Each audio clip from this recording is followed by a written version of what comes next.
पाली धाम संत नागा निरंकारी और संत पथिक जी महाराज का समाधि स्थल, आध्यात्मिक ऊर्जा का प्रमुख केंद्र।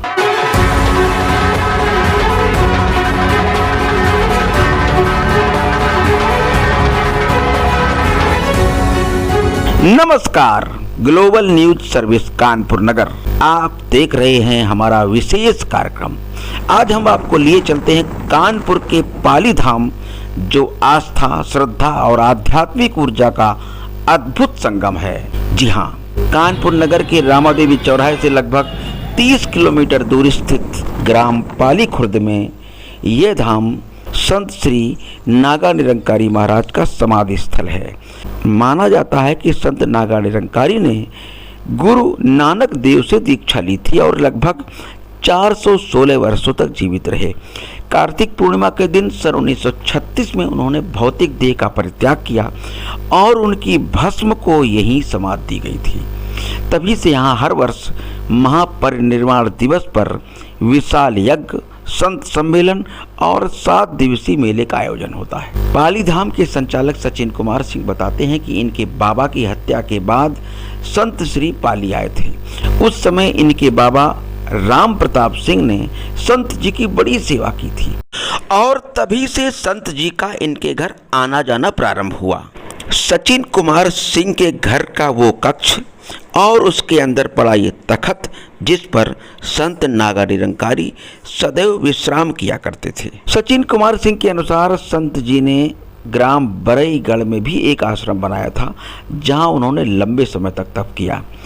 पाली धाम में एक और महत्वपूर्ण समाधि स्थल है संत पथिक जी महाराज। वे संत नागा निरंकारी के प्रमुख शिष्य थे और शिक्षा के क्षेत्र में उनका योगदान अविस्मरणीय है। उन्होंने ग्राम साड़ में विद्यालय की स्थापना की, जो आज भी सरकारी सहयोग से चल रहा है। जून 1997 में उन्होंने भी देह का त्याग किया और उनकी समाधि भी पाली धाम परिसर में ही बनाई गई। पाली धाम का पक्का तालाब भी श्रद्धालुओं के आकर्षण का केंद्र है। ये सदैव जल से युक्त रहता है और बताया जाता है कि संत नागा निरंकारी महाराज स्वयं इसमें स्नान किया करते थे। आज भी श्रद्धालु इसे पवित्र स्थल मानते हैं। देश भर से श्रद्धालु और विद्वान यहाँ आते हैं। प्रवचन, भजन, कीर्तन और सांस्कृतिक कार्यक्रमों से वातावरण भक्ति और ज्ञान से ओतप्रोत हो जाता है। यही नहीं, पाली धाम तकनीकी शिक्षा और रोजगार परक प्रशिक्षण जैसे सिलाई, कढ़ाई और कंप्यूटर शिक्षा का भी केंद्र है। पाली धाम का महत्व केवल धार्मिक आस्था तक सीमित नहीं है, बल्कि ये इतिहास, संस्कृति और सामाजिक सद्भाव का भी प्रतीक है। संत नागा निरंकारी महाराज और संत पथिक जी महाराज की तपस्थली होने के कारण ये स्थल श्रद्धालुओं के लिए आस्था का केंद्र और समाज के लिए प्रेरणा का स्रोत है। नाम क्या पड़ा? सचिन कुमार सिंह। विलेज पाली, ग्राम पाली खुर्द, अब पाली धाम हो गया है। हाँ, जी। ये पाली धाम का क्या इतिहास है यहाँ का, थोड़ा सा संक्षिप्त में बताएंगे हमको आप? पाली धाम का संक्षिप्त गुरुदेव महाराज श्री नागा निरंकारी जी की वजह से है, जो स्वयं बताते थे कि मैं महाभारत में कर्ण का अवतारी था और जिन्होंने तमाम चमत्कार उनके हुए, उन्होंने विश्व भ्रमण भी किया। इनका जो जन्म स्थान है, जो हम लोगों को जानकारी है, वो जब भारत और पाकिस्तान का बंटवारा हुआ तो वो पंजाब प्रांत जो पाकिस्तान के हिस्से में चला गया, अठिलपुर, वहाँ इनका जन्म हुआ था। इनके क्षत्रिय परिवार में इनके पिताजी किसी सेना में सेनापति थे। उनका युद्ध के दौरान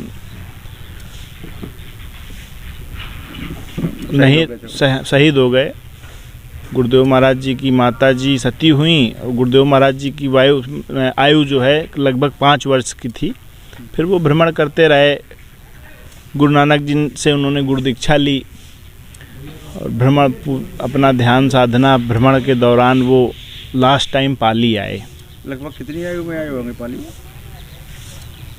पाली आयु का तो कुछ निर्धारण नहीं है, लेकिन ये संभवतः ये बताया जाता है, चूँकि गुरु नानक जी से गुरु दीक्षा ली थी और ये अनुमान लगाया जाता है कि 450 से 500 वर्ष जीवित अवस्था में वो रहे। तो यहाँ बालपन में नहीं आए, आखिरी आखिरी जी पाली में। जी पाली में आखिरी बराईगढ़ में भी तो इनका बराईगढ़ में भी रहे। बराईगढ़ में भी नागा बाबा जी का स्थान बना हुआ है, समाधि बनी हुई है। हमारे पाली के बगल में एक गांव है ककराली, जहाँ पे चरण समाधि है। बताते हैं लोग कि वहाँ पर वो पूजा पाठ ध्यान साधना के लिए जाते थे। ककराली में बगल में एक 1.5-2 किलोमीटर दूर पे एक स्थान है, जंगल में बना हुआ है। बराईगढ़ में भी इनका आश्रम, बराईगढ़ में भी, हाँ बराईगढ़ में भी है। बराईगढ़ में भी साधना, यहाँ पाली आने से पहले वो बराईगढ़ में ही थे। अच्छा अच्छा अच्छा जी। फिर यहाँ अंतिम समय पर यहीं पे रहे। हाँ अंतिम समय क्या, हमारे परबाबा जी श्री स्वर्गीय राम प्रसाद सिंह जी का मर्डर हुआ। उस मर्डर के बाद में गुरुदेव महाराज जी पाली आए। अच्छा अच्छा जी। तो आपका ये जमींदार परिवार, जमींदार जी परिवार आपका? हाँ जमींदार। तो फिर वो संपर्क में आ गए होंगे महाराज जी? जी जी जी। तो फिर यहाँ उनकी आना जाना जी उनकी दया दृष्टि, उनकी दया दृष्टि हमारे परिवार पे रही है, चली आ रही है। तो बाबा आपके उनकी सेवा में रहे? बाबा जी सेवा में रहे। बाबा जी का नाम श्री स्वर्गीय राम प्रताप सिंह था जी। और वैसे गुरुदेव महाराज जी ने उनका नाम अमरनाथ सिंह रखा था। अच्छा अच्छा जी। फिर पिताजी भी आपकी सेवा में उनके रहेगी? सभी लोग, पूरा परिवार है, पिताजी चाचा जी। तो 1936 में फिर उन्होंने अंतिम संस्कार जी, उन्होंने अंतिम समाधि ली। तो 1936 में इस मंदिर की नींव भी रखी गई। तो जो प्राणांत यही हुआ था? प्राणांत यही हुआ। फिर समाधि दी गई जी, अग्नि संस्कार हुआ उनका। अग्नि संस्कार। अच्छा, उन्होंने स्वयं बताया था कि मेरा शरीर छूटने के बाद मेरी अग्नि को मेरे बाबा जी के लिए बोला था कि ये बच्चा मुख्य अग्नि देगा। अच्छा। और मेरे बाबा जी ने, राम प्रताप सिंह जी ने उनको मुख्य अग्नि दी। और फिर उन्होंने जहाँ समाधि स्थल बताया था पिन पॉइंट एकदम कि इस जगह पे मेरी समाधि बने, वहीं पर आज समाधि का निर्माण है। वो बाबा जी के द्वारा कराया गया। वो जो चिता की राख थी जी, वो उसी जगह समाधि स्थल समाधि दी गई।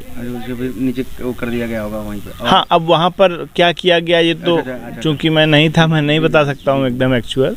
लेकिन ये बताया गया कि अग्नि संस्कार होने के बाद में वो समाधि जो बाबा जी, गुरुदेव महाराज जी ने, नागा बाबा जी ने जो बाबा जी को बताया था कि मेरा इस जगह पे समाधि स्थल यहाँ पे कुछ बनवाना, उन्होंने तो उस समय किसने सोचा था कि ऐसा।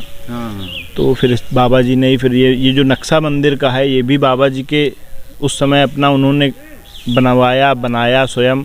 और मंदिर बनने के बाद में बाबा जी ने शादी की। आपके बाबा जी? अच्छा अच्छा, उसके पहले तक? हाँ, उनके 3 बेटे हुए। सबसे बड़े मेरे पिताजी श्री हिरेंद्र कुमार सिंह मगन बाबू, दूसरे नंबर पे राजेश सिंह, तीसरे नंबर पे निर्मल सिंह जी। निर्मल सिंह जी हार्ट अटैक की वजह से सन 2000 में नहीं रहे थे, उनका शरीर छूट गया था। और आप अपने पिताजी के? मैं 3 भाई हूँ। सबसे बड़े शिवेंद्र सिंह, दूसरे नंबर शुभेंद्र, तीसरा मैं सचिन। सबसे आप सब लोग यहीं रहते हैं? नहीं, 2 भाई, चूँकि बड़े वाले भैया जयपुर रहते हैं। अच्छा। वो अपनी होटल मैनेजमेंट में हैं। बीच वाले भैया मास्टर टीचर हैं इंग्लिश फतेहपुर में। और मैं यहीं पे अपना BSc IT हूँ, लेकिन अपने घर की खेती बाड़ी और यहीं पे देख रहे हैं। कैसा यहाँ तो बड़ा अच्छा लगता है। हम समझते हैं कि हाँ, हमारे ऊपर विशेष, मैं तो ये समझता हूँ कि गुरुदेव महाराज जी का आशीर्वाद और सौभाग्य है, माता पिता जी की सेवा करने को मिल रहा है। अच्छा, संत पथिक जी का क्या इतिहास रहा? संत पथिक जी का जो जन्म स्थान है वो बकेवर है। और इन संत पथिक जी का ननिहाल है साड़ जी। ब्राह्मण कुल में पैदा हुए संत पथिक जी, बहुत सिद्ध संत हुए। और नागा बाबा जी ने जब वो बराई में थे, अब मुझे ये क्लियर नहीं है कि वो बराई में थे कि पाली से साड़ गए थे, उन्होंने उनकी नानी से उनको 2-3 बार मांगा कि भैया ये बच्चा मुझे दे दो, ये आपके पास टिकेगा नहीं। अच्छा। ये बच्चा, और लास्ट में उनकी नानी जी ने वो बच्चे को स्वामी पथिक जी को, गुरुदेव महाराज जी को सौंपा। गुरुदेव महाराज जी की भक्ति में महाराज पथिक जी का आज नाम। अच्छा, तो वो मतलब शुरू से जुड़े थे। ये इनका कार्यकाल वही बाबा के आपके समय का था? हाँ, बाबा जी से उम्र में छोटे थे। बाबा जी से छोटे थे। बाबा जी से छोटे थे। हाँ, लेकिन उनको भी मांग लिया उन्होंने कि तुम्हें? हाँ, उनको भी मांग लिया। नागा बाबा जी बताया करते थे कि ये सब महाभारत काल के लोग हैं, ये हमारे मित्र हैं। वो हमारे बाबा जी हों, स्वामी पथिक जी हों, स्वामी सुखदेव महाराज जी हों, अच्छा, वो उनके लिए सब बोलते थे तो जी। उनको ये शिक्षा का संचरण की जिम्मेदारी क्या पथिक जी शिक्षा के क्षेत्र में? हाँ, शिक्षा के क्षेत्र में गुरुदेव स्वामी पथिक जी ने गुरुदेव महाराज जी का भी प्रचार प्रसार किया अपने भजनों के माध्यम से। उनके भजन उन्होंने जो पुस्तकें लिखी जी। वो किसी भी क्षेत्र में हो, उन्होंने जो हमारे परिवार के विषय में और गुरुदेव महाराज जी के विषय में जो बुक लिखी संत दर्शन, और बाकी उनकी किताबों में उनका टाइटल होता था साधु वेश में एक पथिक, जिसे बहुत पहले एक बार कुंभ लगा हुआ था। आचार्य रजनीश, जिनको हम लोग ओशो के नाम से जानते हैं, तो उन्होंने एक अपनी पुस्तक में लिखा हुआ है।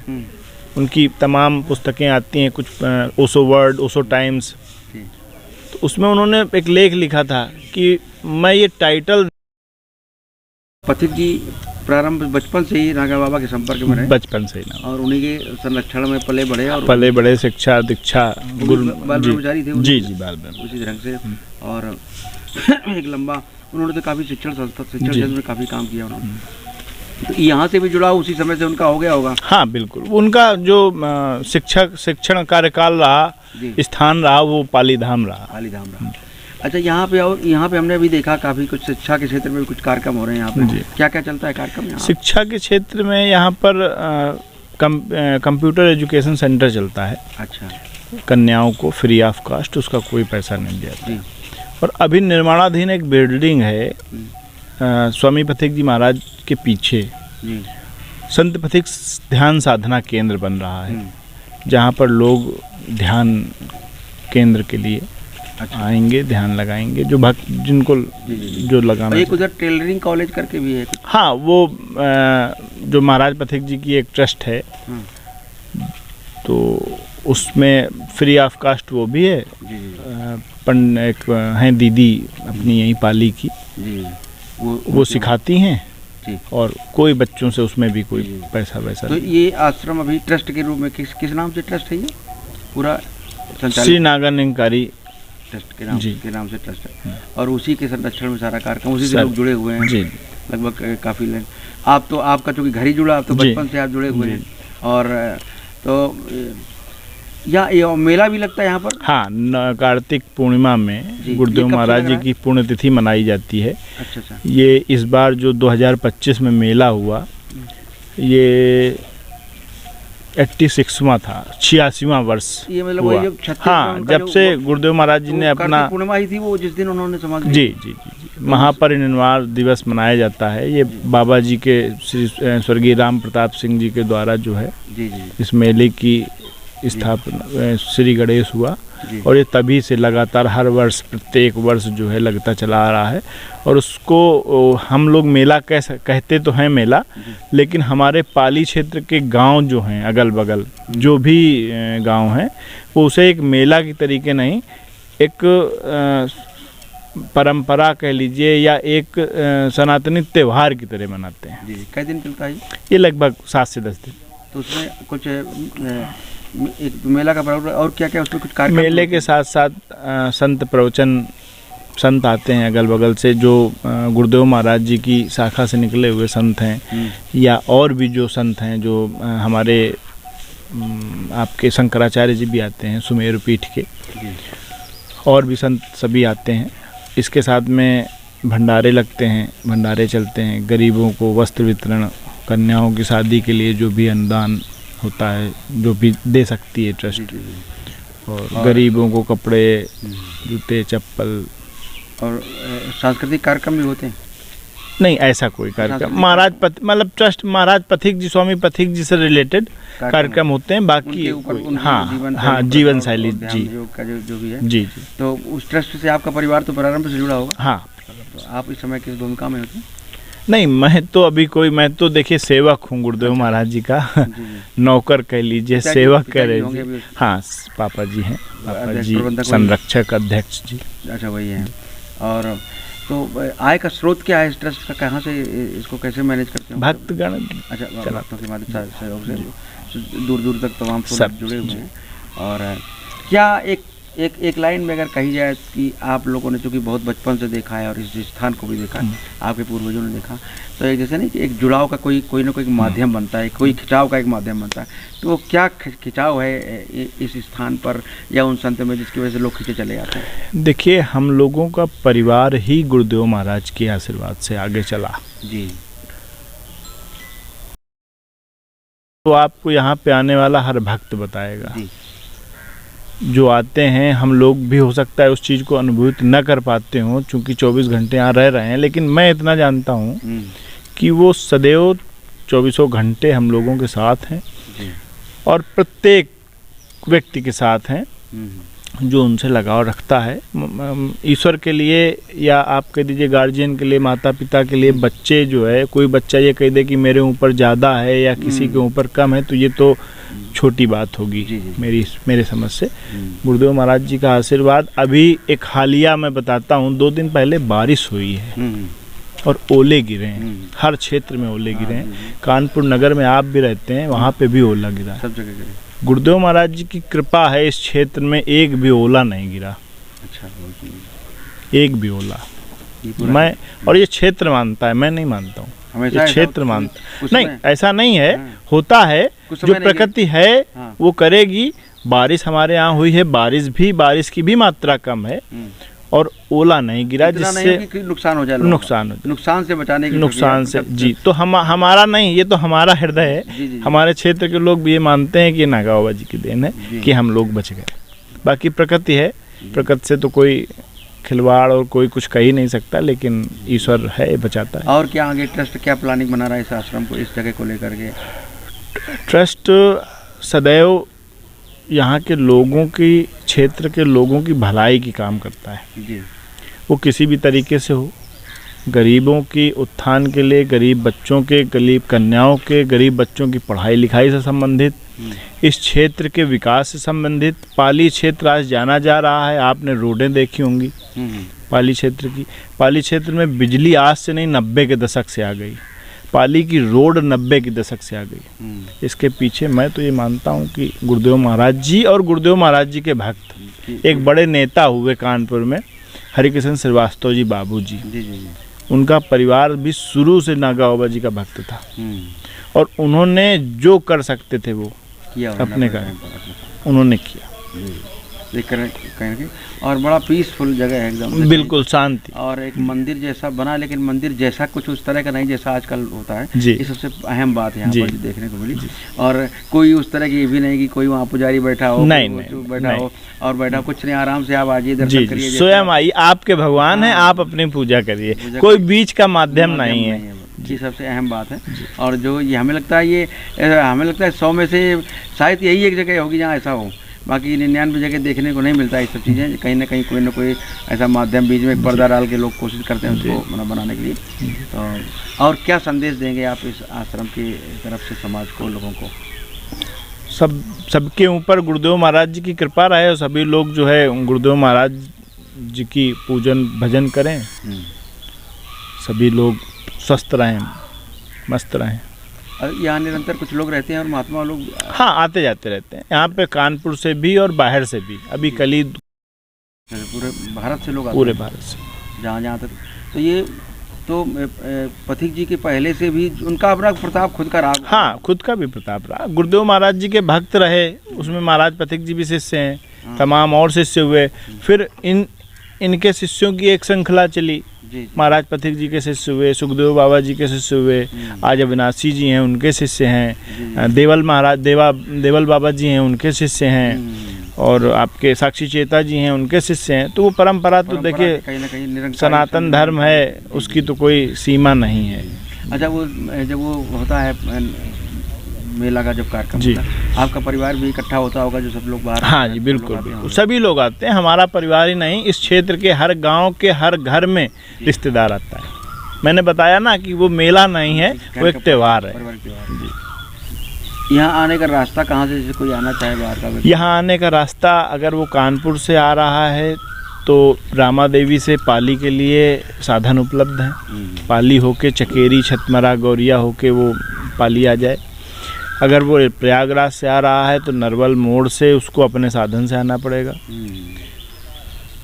अगर हमीरपुर से आ रहा है तो वो घाटमपुर होके साड़ होके पाली आ जाए। चारों तरफ से आ सकते, चारों तरफ से। जी का परिनिर्वाण कब हुआ था इनका? मान ये लगभग 97 में जून के महीने में हुआ था, मुझे डेट क्लियर नहीं है। जी जो लिखा हुआ है जी। और उसके पहले तो वो भी लगभग यहीं रहते थे उस कारखाने में? हाँ, वो आते जाते रहते थे। अच्छा, वो भी हाँ, वो भक्तों जी भक्तों के साथ में कहीं कोई संत, कभी बहराइच रह रहे हैं, कभी आपके बिहार चले गए, मुंगेर, चूँकि महाभारत काल में कर्ण को मुंगेर मिला था, मुंगेर जिला, तो उनका भी आना जाना जो है लगा रहता था।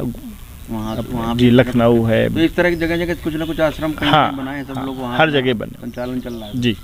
अलग अलग संचालित सबके अलग अलग नहीं, सबके अलग, वो अलग अलग ट्रस्ट, सबके अलग अलग लोग अलग अलग, लेकिन मेले में सभी लोग जुड़ते हैं, सभी लोग ये मूल जगह है, मूल जगह।